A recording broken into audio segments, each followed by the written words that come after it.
trombocitos. ¿Quiénes son los trombocitos? Son las plaquetas. Y las plaquetas, las plaquetitas son estas. ¿Son células las plaquetas o no son células las plaquetas? No son células, pero se comportan como células. ¿Bien? ¿De dónde se forman las plaquetitas? Del megacariocito trombocitogénico. De un megacariocito, ¿cuántas plaquetas formo? 5.000 a 10.000 plaquetitas. ¿Bien? Entonces, esto es lo que tenemos nosotros en sangre. ¿Bien? ¿Y en dónde formamos la sangre? En la médula ósea. Pero en vida embrionaria, el primer órgano que formaba era el saco vitelino a los 20 días. Ya a los 2 meses el hígado, ¿no? El vaso, y al 4.º mes todos los huesos forman sangre, todos nuestros huesos. ¿Qué edad tienes tú, señorita? 19. Ya estás acabando la adolescencia. Estás cortando el cordón umbilical de tus padres contigo. Ya tú eres libre en la sociedad. Entonces es término de la adolescencia. ¿Qué pasa con tus huesos largos? ¿Siguen formando sangre o ya no? Ya no forman sangre. ¿Ya? Los huesos largos, ¿cuál es este? El húmero, cúbito, radio, fémur, tibia, peroné. Esos largos, la médula ósea roja, ¿en qué se convierte? En amarilla, grasa. Grasa. Y ya baja su turnover de formar sangre. ¿Quiénes forman sangre toda la vida? La cintura pélvica, la cintura escapular, las vértebras, las costillas y los huesos del cráneo. Esos son formadores de sangre. ¿Bien? Entonces, miren, eso es lo que vamos a tratar en esta fase. Y de ahí entramos a cardiovascular, que es lo más bonito de la fisiología. ¿Bien? Sáquenle provecho. Vamos. Componentes de la sangre. Entonces, ya saben que el principal solvato es el agua. Y aquí yo tengo plasma. Entonces es bueno diferenciar plasma de suero. A veces lo confunden. ¿Es lo mismo plasma y suero? No es lo mismo. Plasma versus suero. ¿Qué es el plasma? ¿Cómo obtengo plasma? En sus seminarios algunos van a trabajar con plasma, otros van a trabajar con eritrocitos totales. ¿Qué es el plasma? ¿Qué están viendo ahí? Miren, tengo elementos formes, eso se llama la fracción globular. Y tengo un líquido acá, que se llama el líquido, el plasma. Pero para que yo tenga plasma, no puede formarse un trombo. No se puede formar. En este caso, en el tubo, ya no es trombo, sino es coágulo. Entonces tienen que diferenciar esto. Miren. Yo tengo aquí el lecho vascular, ¿no? Mis células endoteliales. Y tengo una injuria acá. Y cuando hay injuria se exponen las cargas negativas y hay un factor que se llama von Willebrand, ¿ya? Factor de von Willebrand. No es necesario que ahora lo aprendan, pero es el ancla, ancla o anclaína también se le llama. Y eso que hace que las plaquetitas se adhieran acá y a través del fibrinógeno entra en contacto y se forma una estructura. Entonces esta la voy a llamar A. Pero tengo esta estructura que puede desprenderse, ¿ya? La misma. Tengo las plaquetitas, el fibrinógeno que las une. Listo. Tengo B. La pregunta sería, ¿cuál es trombo y cuál es coágulo? A ver, ¿cómo es, señor? Dime. El A que es coágulo, ¿ya? Y el B es trombo. ¿Qué dicen ustedes, delegada? ¿Qué dice tu carito? ¿Estás de acuerdo con tu compañero? Sí. Sí, dices tú, señor. No, muy bien. Esto es falso. El trombo es el que se pega ¿dónde? A la pared del endotelio donde ha sufrido daño. El trombo cuando se desprende se convierte en coágulo, ¿ya?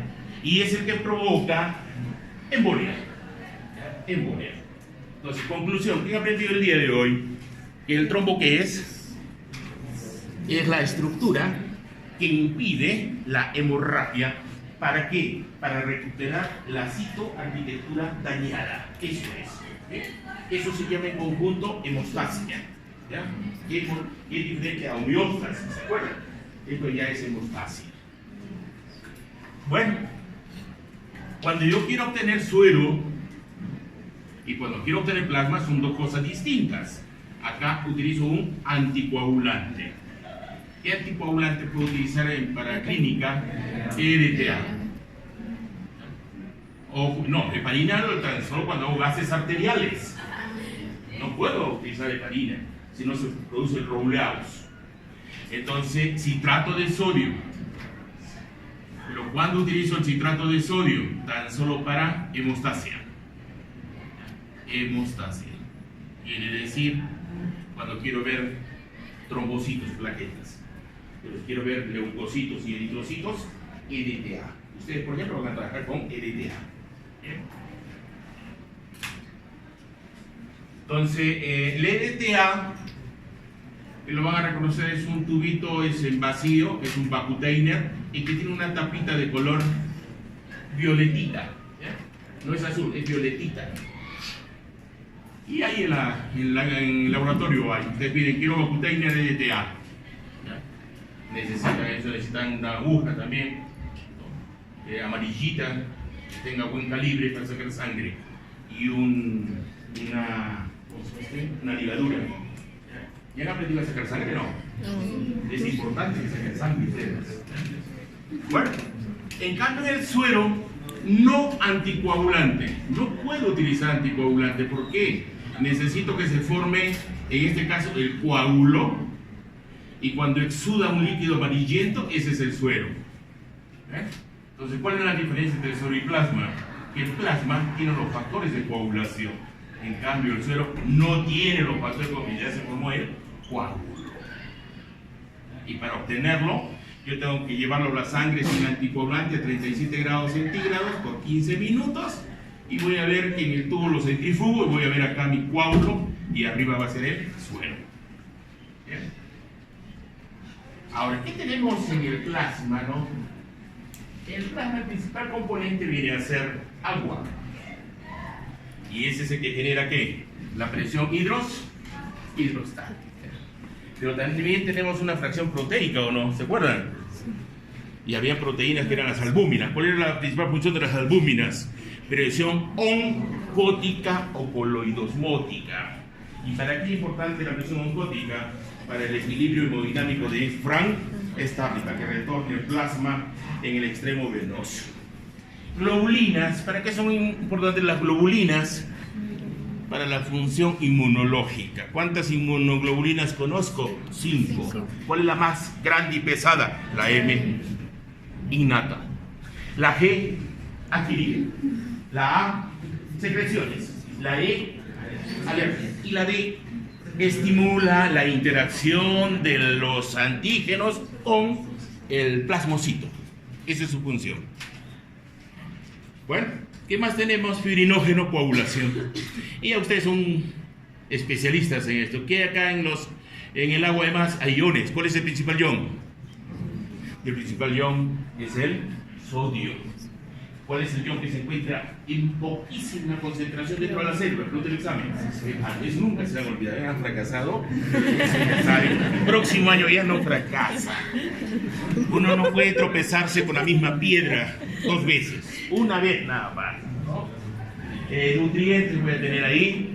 El producto de desecho metabólico, gases, hormonas, neurotransmisores, factores de crecimiento, qué sé yo. Y bueno, estos son los elementos formas. De aquí salen 2 preguntas. El que no sepa esto ya sabe que está perdido en el espacio. ¿Bien? Así que traten de captarlo. Si no lo entienden, la próxima clase dice, no entiendo, hasta que aprendan. Hemos dicho que la volemia, ¿qué viene a ser, señores? La cantidad de sangre. En fisiología, ¿cuánto es la sangre? El porcentaje, 8%. Acá hay 8%. Entonces, hay una condición ideal, a eso se llama normovolemia. Pero hay ciertas condiciones en las cuales aumenta la volemia, imagínense a 9 o 10%, y en otras condiciones la volemia disminuye, los 8 pueden ponerse, es relativo, no es un parámetro preestablecido, es relativo tan solo. Entonces, comencemos. Este va a ser condición 1, condición 2, condición 3, condición 4, condición 5, 6, 7, 8, 9. Veamos. El 1 es el ideal. ¿Cuál es el ideal? La volemia es normal, 8%, la fracción globular 45 y el plasma 55. OCA. ¿Ya? Bien. Pero nos vamos a 2. ¿Qué pasó aquí? La fracción globular disminuyó y la fracción plasmática aumentó. ¿Qué condición es esa? Eso es un tipo de anemia reversible. Anemia reversible. Es problema extracorpuscular. No es problema del glóbulo rojo, es problema dietético. Entonces, normalmente mi glóbulo rojo tiene esta forma de disco bicóncavo. ¿Para qué? Para que tenga mayor superficie de intercambio gaseoso. Si fuera el glóbulo rojo así, estaría frente a una anemia esferocítica. En cambio, si tiene esta forma, este vive 100 a 150 días. En cambio, este vive menos de 30 días y va a haber anemia. ¿Y anemia qué significa? ¿Buen aporte de oxígeno o disminución del aporte de oxígeno? Disminución del aporte de oxígeno. Entonces, al decir que es reversible, yo voy a tener comportamientos con los glóbulos rojos de esta manera. Puede ser mi glóbulo rojo microcítico, así chiquitito, o puede ser mi glóbulo rojo macrocítico. Pero no significa por lo que es macrocítico lleva más oxígeno. Mentira, no lleva más oxígeno. El problema de este es que se muere rápido, porque es inmaduro. Se muere rápido. Ahora, ¿con qué es compatible el macrocítico? Déficit de vitamina B9 y déficit de vitamina B12, ácido fólico y la cianocobalamina. Y cuando es chiquito, así que parece un tiquito, entonces cuando hay déficit de hierro y déficit de la vitamina B6. Es simple. Entonces, si a una señorita, por ejemplo, las señoritas menstruan 3 a 5 días, utilizan, dependiendo y creciendo, decreciendo las toallas higiénicas, es una quemadilla roja primero, sino manchitas. Pero al final, el promedio, no te pongas nervioso, señora.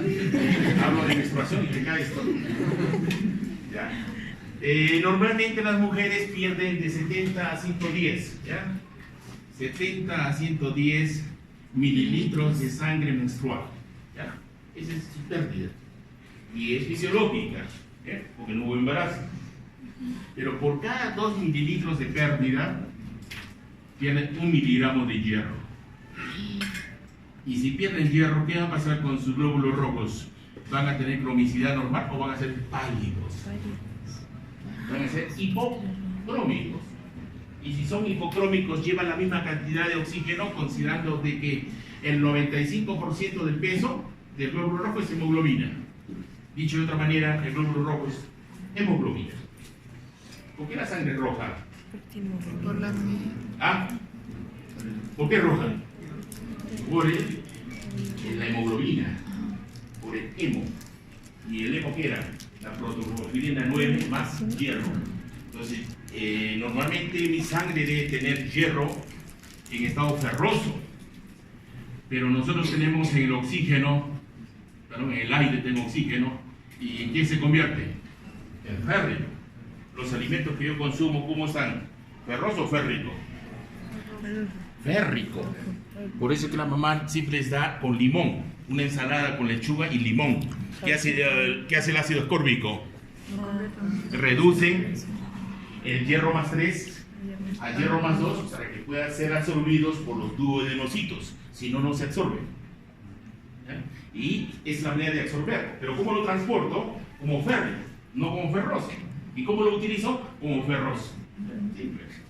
Entonces, cuando mi hemoglobina tiene hierro más 2, une el oxígeno y forma oxihemoglobina. Pero imagínense, ustedes están resfriados, tienen una bacteremia, porque para el virus, por gusto, utilizan antibióticos. Para el virus no hay tratamiento, lo único que hay que controlar la temperatura, nada más la fiebre. Entonces, consumen antibióticos. Los antibióticos, ¿qué hacen? oxidan a este hierro, lo convierte a hierro más 3 y ya no forma oxi. ¿Qué forma? Metahemoglobina. ¿Les da sueño o no les da sueño cuando toman antibióticos, les colocan inyección? Ese es el mecanismo de que el oxi entrega el oxígeno. En cambio la metahemoglobina nunca entrega el oxígeno. ¿Ya? Nunca. ¿Van a estar cansados y fatigados o no? Sí. ¿Han visto a las señoritas que han menstruado la semana pasada en la época de exámenes? ¿Han rendido bien o mal? No.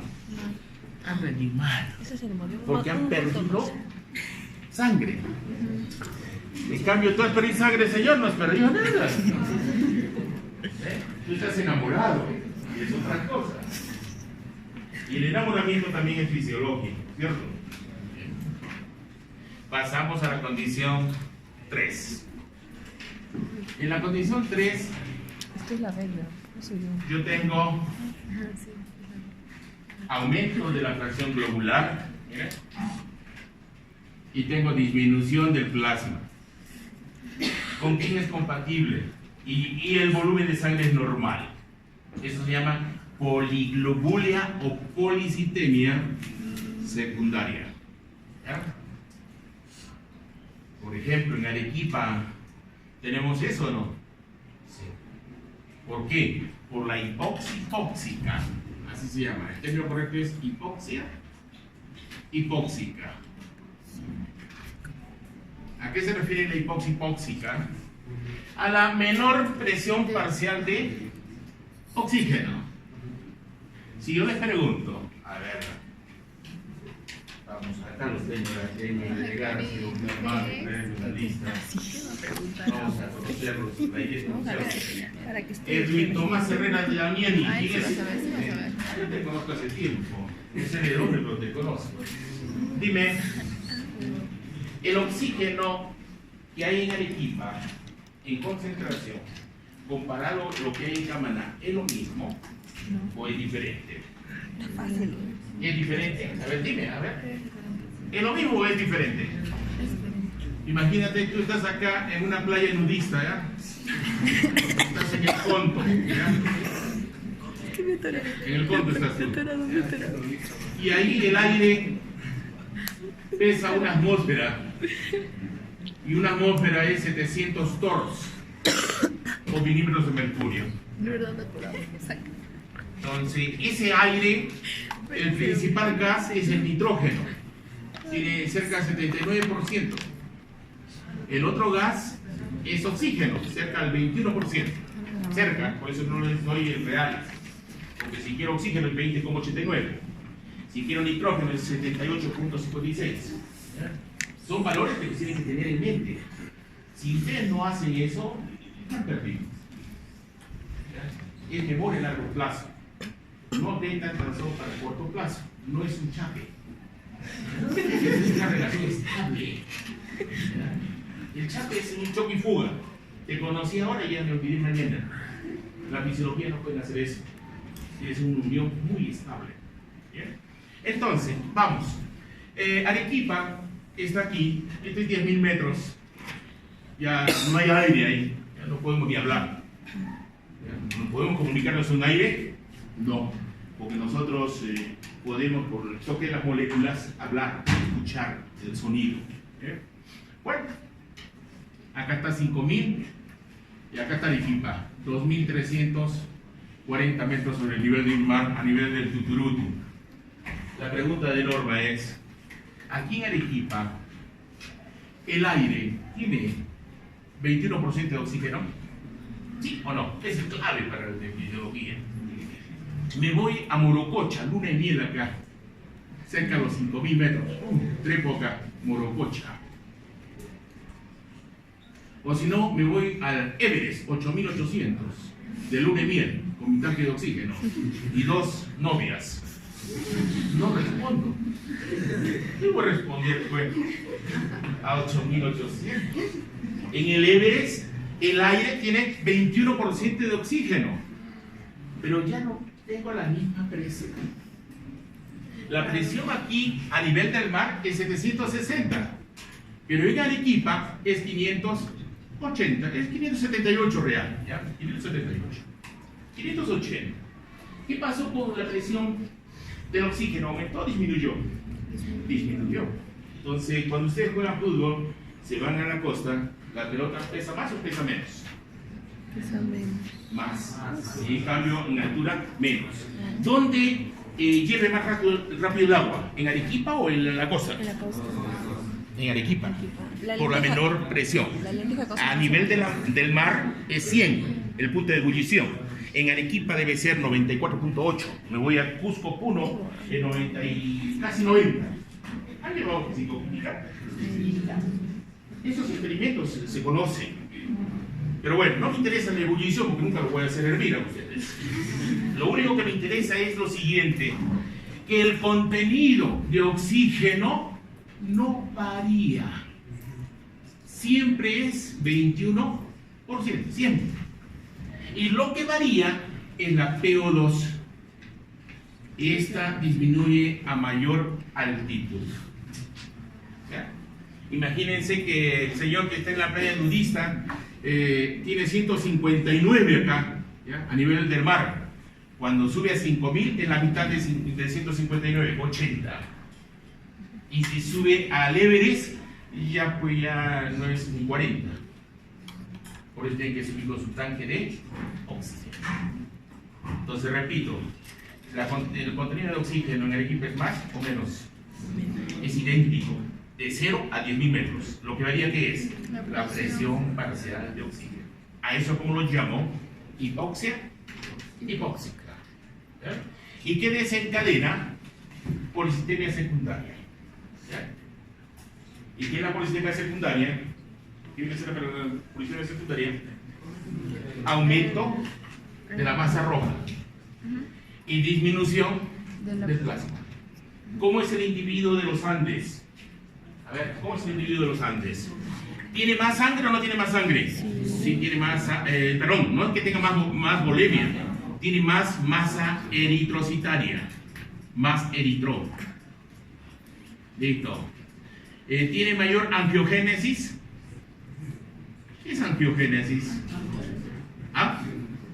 Mayor vascularización. ¿Tiene mayor compliance pulmonar? Compliance pulmonar. Vean la caja torácica de uno de Mollendo, parece un Doberman. Van a Cusco, un Rottweiler. Tiene mayor caja torácica. Y aparte hay mayor contenido de enzimas glicolíticas, hay más los 3-difosfoglicerato. Bueno, ya en un momento lo van a ver. Pero ven que estas tres condiciones tienen normovolemia. Pero veamos aquí en hipervolemia. ¿Quién tiene más sangre y se mantiene normal el eritrón, la masa globular, y es normal el plasma? La raza italiana. La raza italiana tiene más sangre. Es como decir, la raza del hombre peruano andino tiene más eritrón. Sí, tiene más eritrón comparado con la raza italiana. ¿Es una ventaja? Sí, cuando uno es joven, pero cuando uno envejece es un problema. Hay que hacer sangrías. ¿Ya? ¿Sangrías qué viene a ser? Llenos de sangre. Donar sangre.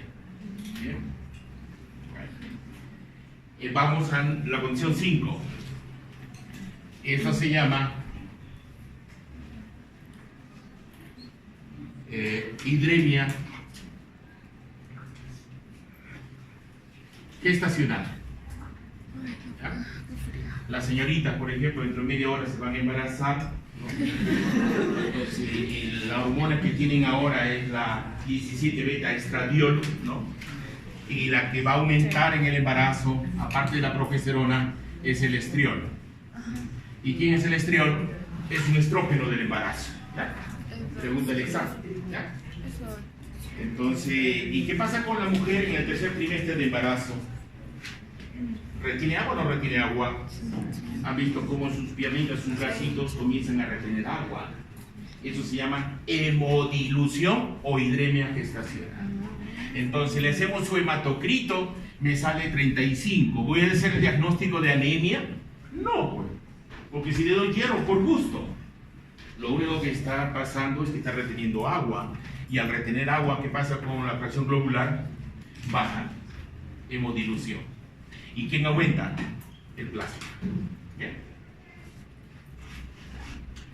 6. Tienen hipervolemia, tienen aumento de la masa globular, poliglobulia, y disminución del plasma. Esa condición se llama policitemia primaria. O también se le conoce como rubra vera. O se le conoce como enfermedad de Vázquez-Osler. Tiene varios nombres. Al final, rubra vera viene a ser como una neoplasia. No aumenta la masa roja como acá, aumenta leucocitos, aumenta eritrocitos y aumenta trombocitos. ¿Ya?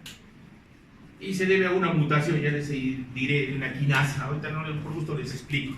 Ya al final, ahí les voy a hablar de rubra vera. Condición 7. Baja la volemia, ¿ya? Hipovolemia, pero se mantiene normal. Se mantiene normal la masa globular y el volumen plasmático. ¿Con qué enfermedad estamos ahí? Con hipotiroidismo.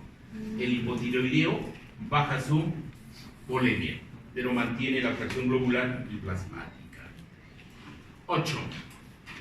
Tengo hipovolemia y baja el volumen globular y aumenta el plasma. Y tengo una anemia arregenerativa, irreversible. Ejemplo, talasemia.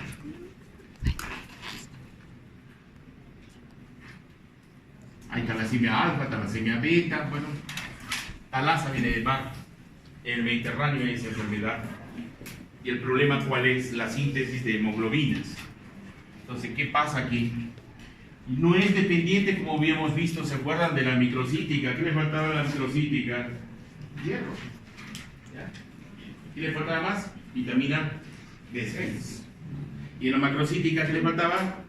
B9, B12. Acá no, por más que le dé no pasa nada. El problema es una hemoglobinopatía. El problema es la síntesis de la alfa o la beta. Entonces, arregenerativa. Necesita transfusión, no es dieta. Y por último, la condición 9, tengo hipovolemia, aumenta la masa globular, disminuye el plasma, tengo los quemaditos. Paciente quemado. ¿Ya? Paciente quemadito. A un paciente quemadito, agarran, le sacan su hematocrito, les da 60, 65, ¿van a decir poliglobulia? No. Tienen que decir, hay una hipovolemia con hemoconcentración, producto de la quemadura. ¿Bien? ¿Está fácil, difícil? Solamente fácil. Dime.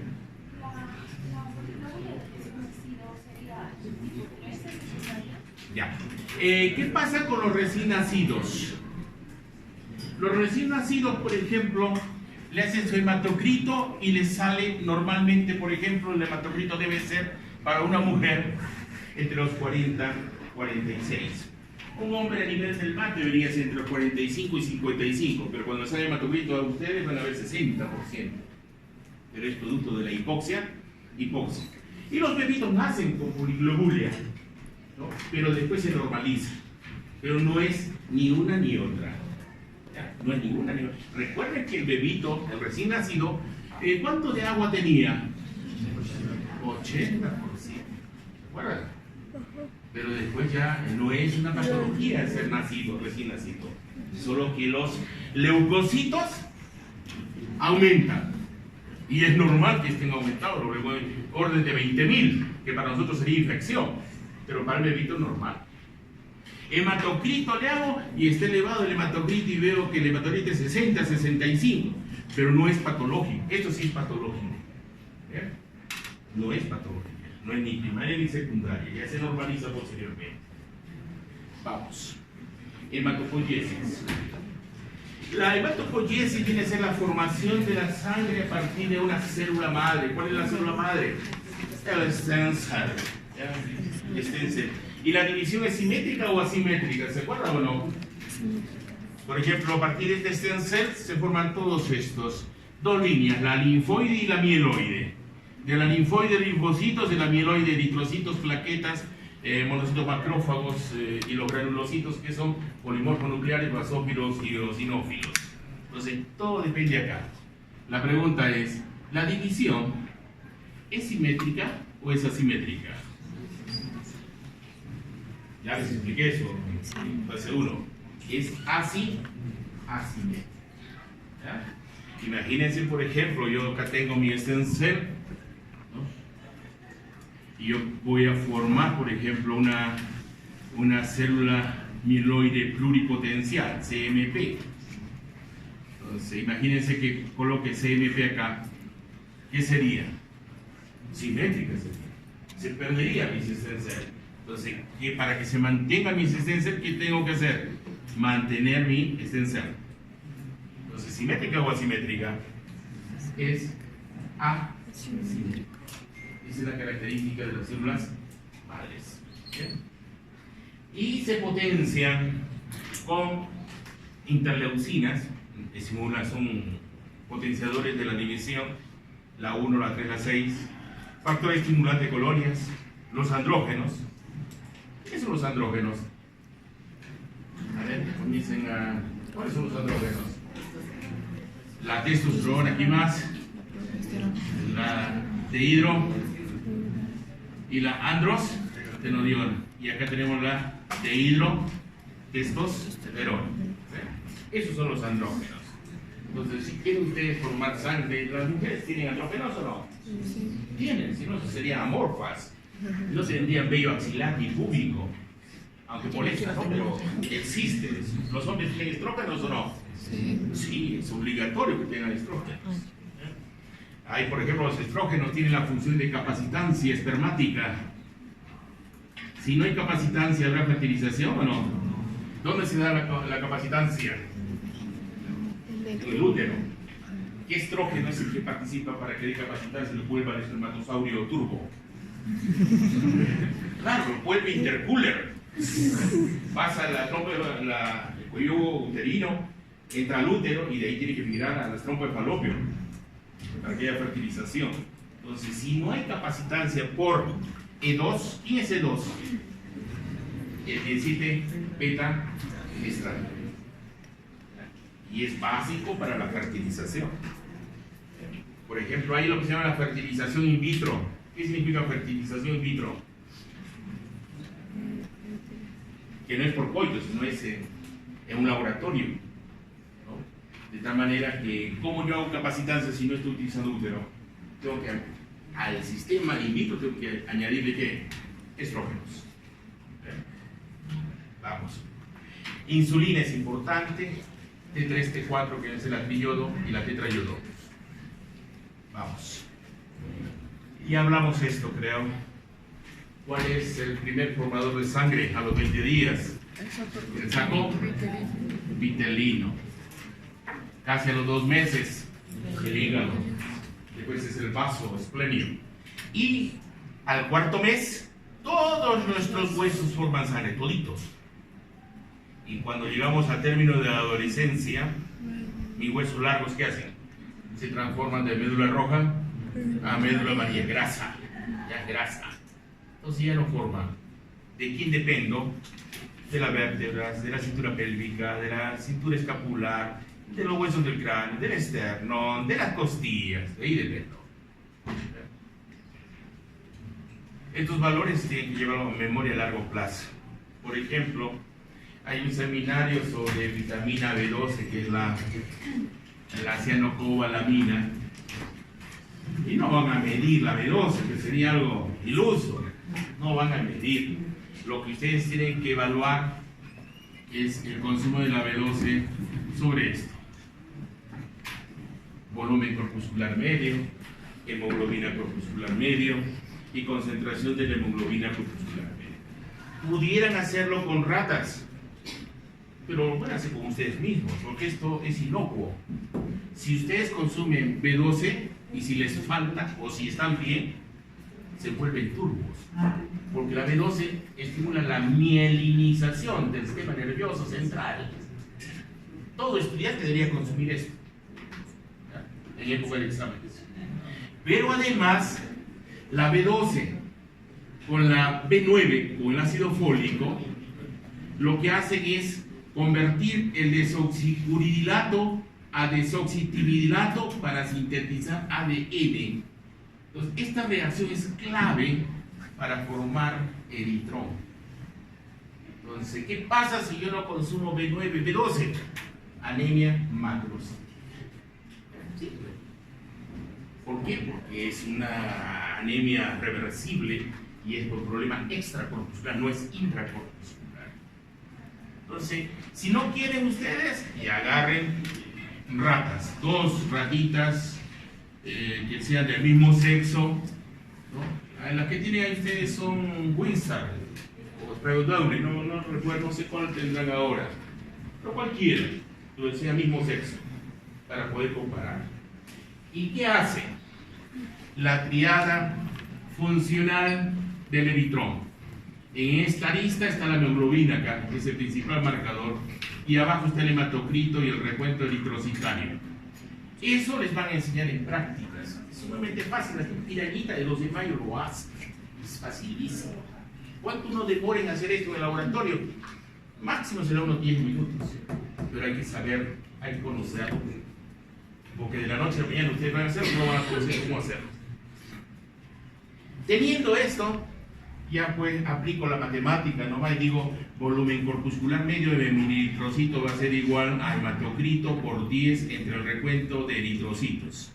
Lo normal es de 80 a 95 femtolitros. Quiere decir, cada glóbulo rojo tiene ese volumen. Si es menos de 80 ya sería microcitosis. Y si es más de 90, ya digo, 95 es un macrocito. Si es más de 110, un megalocito. Ahí ya vendría a ser la anemia perniciosa. Ya, no creo que encajen en eso, pero bueno, tienen que verificar eso. Y hacen su hemoglobina. ¿Qué hacen de la hemoglobina? Hemoglobina corpuscular media es igual a hemoglobina por 10 entre el recuento eritrocitario. Normalmente es de 28 a 32 picogramos. Me da la cromicidad. Entonces voy a decir, ¿es normocrómico? ¿O es hipocrómico? ¿O es hipercrómico? Fácil. Y por último hago la concentración de la hemoglobina corpuscular media, es hemoglobina entre hematocrito por 100. Listo. Me dice cuánto de hemoglobina tengo en 100 mililitros de sangre. Normal 32 a 34%. Facilísimo. Pero háganlo con ustedes, mejor sería. Si no, con ratas. Pero más fácil es ustedes. Agarran a sus compañeros, les pagan algo y ya, son sus colegios limpios. Bien. Entonces, esto es lo que tienen que manejarse ellos. ¿Bien? Vamos. Hematocrito. Ahí hace la hora, ¿no? Ya pueden pararse, quieren para el baño.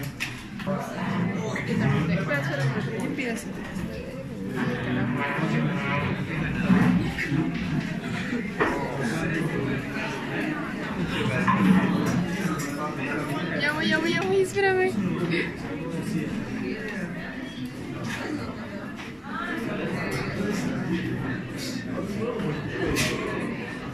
Muy bien. ¿Preguntas? Ninguna. Pasamos entonces hematocrito. ¿Qué es el hematocrito? Se hace como un capilar sanguíneo que tiene una rayita roja ahí. Y esa rayita roja me dice que tiene heparina. Si fuera la rayita azul, me dice sí, heparina. ¿Bien? Entonces, ¿qué van a utilizar ustedes con heparina? ¿Ya? Tan solo se utiliza para hematocrito y para gases. No puede utilizarse para todo. Porque eso se hace del pulpejo del dedo. Pero mejor saquen sangre por venocultura. Esa sí es real. Porque si ustedes hacen pinchazos del pulpejo del dedo, ustedes van a mezclar la sangre con líquido intersticial. ¿Ya? Entonces, no es válido. Lo válido es por venocultura, la antecubital. Y hay formas de sacar sangre con los ojos cerrados. Uno calcula. Para ello hay que palpar. ¿Ya? Uno coloca la ligadura y espera un minuto y uno pasa el dedo y siente que está ahí. Si no se ve, se palpa. Y todo está en la maniobra. ¿Cómo se coloca la aguja? Siempre respetar los ángulos. Si este es el bracito, ¿no? Y acá está la antecubital, la aguja va en este ángulo, ¿ya? Ángulo de 45 grados. Si no se le ve la vena, ¿no? Quiere decir que la tiene profunda, ustedes le cambian de 45 grados, lo hacen hasta 50 o 55 grados. Es maniobra nomás, ¿ya? Hasta que aprenda, pero sí sale sangre, ¿ya? Pero lo que nunca van a hacer es escarbar, ¿ah? Cuando meten y no sale sangre, el alumno comienza así. ¿Y qué va a provocar? Va a provocar un hematoma. Violó a la vena.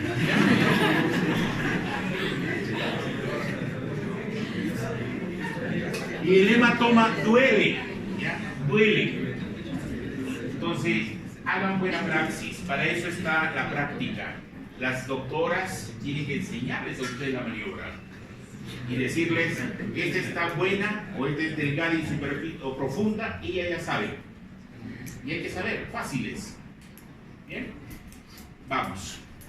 Entonces, la capacidad de este capilar es 100 microlitros, quiere decir 0,1 mililitros. Entonces es fácil. Y ahí lo sello con plastilina, ¿no? Y lo centrifugo. Producto de la centrifugación voy a tener una columnita roja, que es mi hematocrito, un Baficoa, que es ahí tengo plaquetas y leucocitos, ahí dice Baficoa. Baficoa. Ahí, eso es leucocitos más plaquetas. ¿Bien? Y lo de arriba viene a ser el plasma sanguíneo. ¿Bien? Entonces acá tengo de mujer y acá tengo de hombre. ¿Listo? Ahora, los eritrocitos tienen sus medidas, miren, su forma es de la siguiente manera. Tiene un diámetro mayor, 7.5 micras. ¿Ve?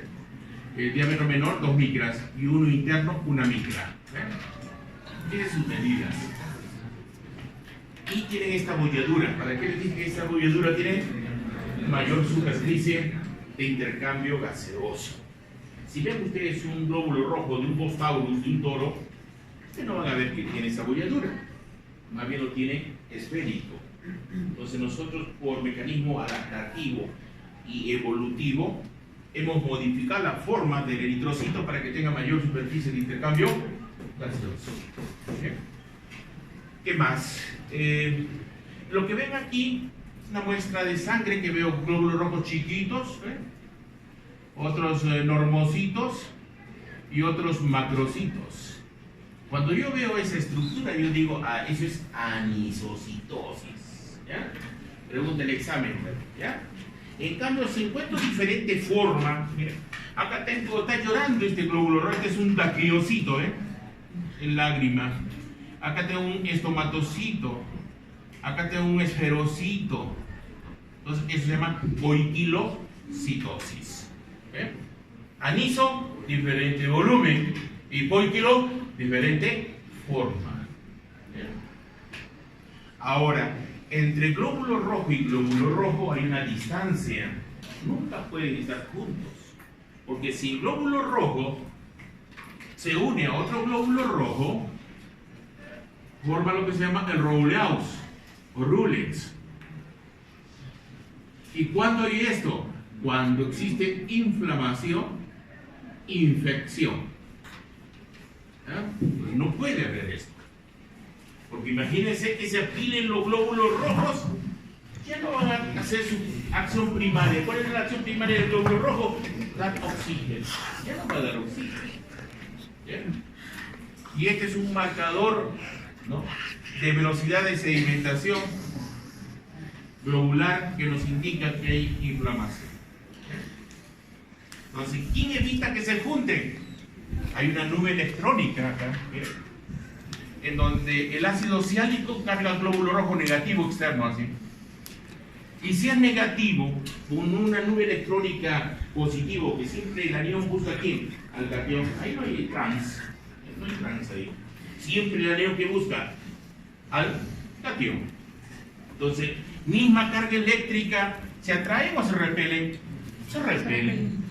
Entonces, la distancia entre este y este, 25 nanómetros. ¿Listo? Pero si yo quiero ver lo que es aglutinación con aglutinación, son dos cosas distintas. Una cosa es aglutinar y otra cosa es con aglutinar. ¿Ya? Esos procesos se dan por la característica del peso molecular de la inmunoglobulina. Había una pregunta, ¿se acuerdan cuál era el peso mayor peso molecular de la inmunoglobulina? ¿Se acuerdan? Sí. Era la M, ¿se acuerdan? Y miren, sus bracitos de la M es 35 nanómetros. Entonces fácilmente puede aglutinar. En cambio, vean a esta pequeñita, la gamma inmunoglobulina, tan solo tiene 15 nanómetros, 14 dice 15 nanómetros. ¿Le da o no le da? Viene él es un glóbulo rojo, el lacito es otro glóbulo rojo. Viene la G y no llega a aglutinar. ¿Qué necesita? Albúmina para aglutinar. A eso se llama con aglutinación. Con aglutinación. Entonces, fisiológicamente los glóbulos rojos no pueden estar juntos. Es como el humano, no puede estar junto a nadie. Uno es individual, no permita que nadie le meta la mano tampoco. Si quieren echar, no, fuera, saca su bisturí, su escalpelo, tiene que ir armado, ¿no? Muy bien. Regulación de la eritropoiesis. ¿Cómo se regula esto? Entonces, miren, ya sabemos que de la línea mieloide se forman los eritrocitos, ¿ya? Eso sabemos, porque del stem cell hay dos líneas, linfoide, mieloide.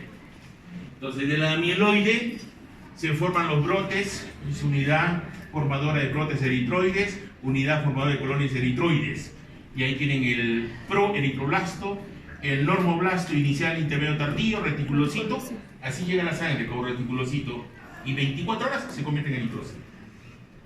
¿Y por qué se llama reticulocito? Porque esa estructura, ese glóbulo rojo, tiene RNA. RNA. Entonces eso lo tiño con azul de cresilo y puedo ver cuántos reticulocitos tengo. Y es un diagnóstico para saber el tipo de anemia que tengo. Es importantísimo eso. Entonces, todo este proceso son 7 días. Todo el proceso es 7 días. Y es un proceso continuo. Cada minuto, cada segundo estamos formando eritrocitos. Pero ¿cuál es el sensor? El sensor para nosotros está en el riñón. Y el aparato juxtaglomerular. ¿Se acuerdan que había una interacción entre la arteriola afferente y eferente y el túbulo contorneado distal? ¿Se acuerdan o no? Hay una estructura ahí. Hay las células mesangiales. ¿Se acuerdan o no? Las células las juxtaglomerulares, ¿no? Y las granulares, que se tienen que revisar. Han hecho histología de eso. Entonces, bueno, ¿quién me lleva la sangre aquí? Me va a llevar la hemoglobina, pero me va a permitir establecer una PO2 arterial y venosa. ¿Cuál es la PO2 arterial? 100, muy bien, 100. Y la venosa, 40. Eso es lo que tiene que inventar a largo plazo. Y ustedes necesitan un saturómetro, ¿ya? ¿El saturómetro qué les da? ¿Saben qué es el saturómetro, no es cierto? El oxímetro de pulso. Han visto todos sus compañeros de que ya están en tercero o cuarto, tienen en el cuello ahí como perritos un saturómetro. Porque es una forma indirecta de saber gases arteriales. Y es básico saber que un paciente, cómo está su oxígeno en sangre. Muy probable que esté muriéndose. Entonces, con el saturómetro me da 3 cosas. Me da el pulso, me da la saturación y me da la onda de pulso inclusive. Entonces, es algo fabuloso eso. Antes no existía eso y tenían que hacer oximetría, hacer gases en la arteria, era complicado. Y el resultado salía a las 3, 4 horas. Eso se llama el AGA. No sé si ya cuando lleguen al hospital van a encontrar AGA. ¿Qué es el AGA? Análisis de gases arteriales. ¿Y de dónde le saco sangre? ¿De la vena o la arteria? La arteria. ¿Cuál es el anticoagulante? Es heparina. Entonces, eso deben saber. Pero teniendo esto, ustedes pueden saber que normalmente yo tengo 100 acá milímetros de mercurio, acá tengo 40. ¿Cuándo digo que el paciente está mal? Cuando está por debajo de 90. Si está con 80 y es peligro, 70 ya hay que darle oxigenoterapia. Entonces es muy importante que ustedes manejen su saturómetro. Cuesta creo 80 soles, creo que cuesta ahora. Antes estaba caro, ahora es barato. Entonces, la PO2 lo detecta el aparato yuxtaglomerular y ¿qué hace? Libera la EPO. ¿Y qué hace la EPO? Estimula las divisiones mitóticas de las unidades formadoras de brotes y colonias eritroides. De ahí tengo los proeritroblastos, los eritroblastos normales, intermedios, tardíos, reticulocito. 24 horas se forma el eritrocito que ya vive 100 a 150 días, promedio 120. 120. El hierro. ¿El exceso de hierro es bueno o no? Es malo. El exceso de hierro los mata. El hierro produce hemacromatosis y se va a depositar a órganos de vital importancia, al cerebro, se deposita en hígado, es un problema. Pero si tengo poco hierro, otro problema. Entonces, ¿quién regula los niveles de hierro? Hay una proteína que es una hormona que se llama la exidina. Y ya les hablé también. El grafema EPA, ¿qué significa? Hepatocito. ¿Y qué significa acidina? Bactericida. ¿Se acuerdan o no? Entonces, cuando se descubre, se encontró que en el hígado había una proteína que era bactericida. Pero su función no era esa primaria. ¿Cuál era su función? Regular el hierro. Cuando hay mucho hierro, cierra una compuerta la ferroportina, la cierra. Cuando hay poco hierro, la abre la ferroportina. Entonces es básico para mantener los niveles de hierro normal. Ahora, el problema de las mujeres, ¿cuál es? Ferropriva. ¿Qué es ferropriva? No consume la cantidad necesaria de hierro para mantener su eritro. El requerimiento es diferencial. Para el hombre necesita 1 miligramo de hierro por día. La mujer necesita 2 miligramos por día. Y si está embarazada, 3. Un neonato, ¿cuánto necesita? 3. Pero no todo el hierro se absorbe. No tenemos una absorción del 100%. Nada se absorbe al 100%. ¿Cuánto de hierro se absorbe? 10%. Entonces, ¿cuál es mi requerimiento para el hombre? Si tan solo el 10 se absorbe, ¿cuánto necesito ahora? 10 miligramos. La mujer, 20 miligramos. Pero el problema de la mujer no le gustan las vísceras. La mamá le trae hígado, saque esa suera, les dan carne, tampoco quieren comer carne, se resisten. Les dan alfalfa, espinaca, albahaca, no quieren. Por eso están así, pálidas, ojerosas y se duermen. Porque yo tengo 2 fuentes de hierro. Las 2 fuentes es hemo, ¿en dónde? En vísceras y carnes. Y el fierro lo tengo en verduras. Lo tengo en la lechuga, lo tengo en el poroto negro, por ejemplo, en los camarenses consumen poroto negro. Es buena fuente. En el vino también tengo hierro. O si no, me voy a ferrocarril a chuparle los pies. Hay una enfermedad que se llama la pica. No sé si ustedes han escuchado. ¿Qué es la pica? Mujeres o niñitos, cuando tienen carencia de algo, comienza a consumir algo raro. Comienza tierra, arena, a otras sillar, otras cemento. Eso es una locura. Entonces, ¿por qué los bebitos, los niñitos ahí que están ahí en conos donde hay pobreza, comen tierra? Porque les falta algo. Igual la mujer. Entonces, qué bueno sería que la mujer consuma a cada semana hígado. No les gusta porque es amargo. Hay que saberlo cocinar. Limoncito, cominito y ajo. Y espectacular. Toda mujer debe consumir eso. ¿Te gusta a ti el hígado? Por eso estás así. Siempre, uno más uno. ¿Qué decía Hipócrates? Haz de tu comida tu medicina. Si tú comes bien, vas a estar bien. Bueno, preguntas hasta ahí. Entonces, ¿dónde yo absorbo el hierro? Lo absorbo en el intestino delgado, en el duodeno, en los duodenocitos. Tengo dos transportadores. Uno de hierro, el DMT, y otro de hemo, el HCP. Pero ¿cuál es el requerimiento del hierro? El hierro siempre está más 3. Ese es el problema. Porque hay oxígeno, siempre se oxida. ¿Han visto cuando ustedes abren una manzana, no está en el ambiente, se oxida o no? O una palta, se vuelve negra, igualito, se oxida. Entonces, este hierro tiene que estar a hierro más 2, a ferroso, para poderlo absorber. Si está con un hierro más 3, nunca lo voy a dar. Se queda fuera. Entonces, para ello tengo un citocromo duodenal.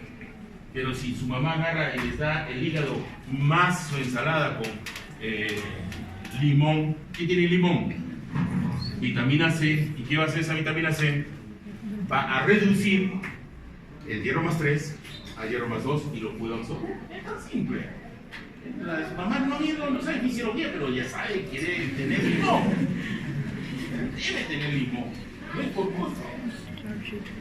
Ahora, ese hierro se transporta de la membrana luminal a la basal y aquí tengo mi ferroportina. ¿Quién me maneja la ferroportina? Mi exi, mi molécula de hierro. Y el hemo lo absorbo a través de HCP1 y recupero a través de una oxigenasa, hemoxigenasa, el hierro, y lo puedo depositar dentro del duodenocito, pero fundamentalmente lo quiero transportar. ¿Cómo lo transporto? Miren, como lo tenía más 2 aquí, la efestina y la ceruplasmina lo convierte en hierro más 3. Y es la forma como se transporta a través de la transferrina. La transferrina lo lleva ¿a dónde? A donde lo utilizamos. Entonces, lo va a llevar a médula ósea, lo va a llevar a hígado, lo va a llevar a vaso. ¿Para qué lo llevará a hígado? Para tener almacenamiento de hierro. Y hay dos formas de almacenar hierro: ferritina y hemosiderina. Dos formas. Pregunta el examen también, ¿ya? ¿Cuáles son las formas de almacenamiento de hierro? Ferritina, hemosiderina. ¿Quién transporta el hierro? La transferrina. ¿Quién permite el paso del hierro del duodenecito para ser transportado? Ahí la ferroportina. Entonces vean ustedes en esta condición, miren, acá lo tengo, ¿ya? Tan bonito. Este es pirateado del New England Journal Medical, ¿ya? Yo no lo hago, porque esto es pirateado todo. Pero esta es una imagen espectacular. Cuando tengo sobrecarga de hierro, ¿qué hace la exilina? Bloquea la ferroportina, lo bloquea todo. Porque es un peligro, me voy a morir. Si deposito hierro en mi cerebro me muero. ¿Cierto que el hierro es importante para el transporte de electrones en la cadena respiratoria mitocondrial? ¿Se acuerdan o no? Es importante para la mieloperoxidasa, pero mucho hierro me mata. Hemacromatosis. Pero ¿qué pasa cuando tengo déficit de hierro? Me hago eficiente. Abro todas las ferroportinas. Tengo disponibilidad de hierro. ¿Ya están sus compañeros o están citados? Son de medicina, ¿no? ¿O no? Bueno, vitamina B2. No sé. Nublados, agua. porque hay un chinchilito, un alumno se suicidó acá el año pasado. Sí, se suicidó en aquella sí. Ay, no, nadie. No vamos a enterar. Bueno, el requerimiento de B12 es poco realmente. Se da en microgramos, de 3 a 5 microgramos por día. El turnover, por ejemplo, para lo que es deficiencia de B12 en sangre, es prolongado, se ve 3-4 meses, ya cuando acabó el curso, ustedes van a ver, ¿no? Pero den dosis como que diarias para que puedan ver el evento, para que puedan ver algo, ¿ya? Entonces, la B12 siempre se encuentra unido a proteínas, forma un complejo. Y cuando llega a la boca, las glándulas salivales, la parótida fundamentalmente, libera una R-binda, una proteína fijadora que se llama la covalofilina, covalofilina, que no la une por si acaso, no la une. Y llega así al estómago. ¿Dónde la une recién a la B12? Recién en el estómago. Pero en el estómago, la llegada de la B12 en las células parietales de las glándulas fúngicas libera un factor que se llama factor intrínseco de Castro. ¿Se acuerdan o no? Y tampoco se une ahí el factor intrínseco a la B12. Y se va a unir, va a ser a la ovalofilina, la B12 con la proteína, y llega al duodeno, y en el duodeno sufre un ataque proteolítico, la proteína, y deja libre al complejo B12, y recién ahí se une al intrínseco de Castle, y él es el que lo transporta ¿dónde? Hacia el ilio, y en el ilio se absorbe la B12. Entonces hay protagonistas, la covalofilina y el factor intrínseco de Castle. En el libro de fisiología van a encontrar ustedes la anemia perniciosa. Perniciosa. ¿Qué viene a ser la anemia perniciosa? Cuando hay carencia de B12, es el factor extrínseco, ojo, extrínseco, o carencia del factor intrínseco de Castle. Ya le estoy dando una pregunta ahí. ¿Estamos de acuerdo o no? Entonces, ¿quién es el factor extrínseco? La B12. ¿Y el intrínseco? Castle. ¿Estamos de acuerdo? Vamos. ¿Cómo actúa la B12 con la B9? Es importantísimo esto. A sus abuelitos o a sus suegros que lo quieren ustedes, deben darle B2 y B9. El B9 es ácido fólico. El ácido fólico viene de fola. ¿Qué es fola? Hoja. Toda hoja verde que tiene ácido fólico. Cuando se parasen ustedes dentro de media hora, el médico tratante les va a decir: consuma B9 para que su hijito no tenga labio leporino ni espina bífida. ¿Cierto? Deben consumir, porque eso estimula el sistema nervioso central. Entonces, ¿y cómo yo puedo tener ácido fólico? Toda hoja verde. Abajo un par de geranios, otro lado, no hagas el azulito menciona ahí, ¿no? Que no lo vean azulito de noche, ¿no?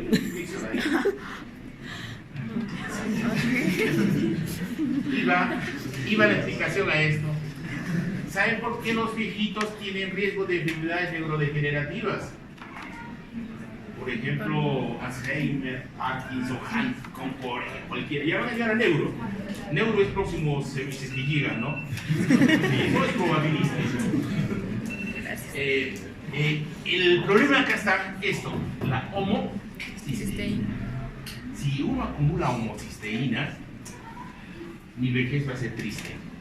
Entonces, uno a los viejos, en vez de llevarle Johnny Walker, lleven su complejo bien, su neuroviro, para que esté el viejo bien. Miren, ¿qué hace la B12? convierte este tóxico en metionina, y ese es un aminoácido esencial. Pero además se asocia al ácido fólico. ¿Para qué? Para formar el tetrahidrofolato, en donde actúa como cofactor de la timilato sintasa y convierte el urinilato a timirilato. Recuerden las bases pirimidínicas y púricas. ¿Qué yo necesito para formar DNA? ¿Uracilo o timina? Timina. Entonces, si tengo uracilo, necesito convertirlo a ¿qué? A timina. Y recién puedo estimular la división mitótica de esas unidades formadoras de colonias eritroides. Entonces, es limitante esto. Bueno, creo que ahí me queda. Conseguimos esto y no mames.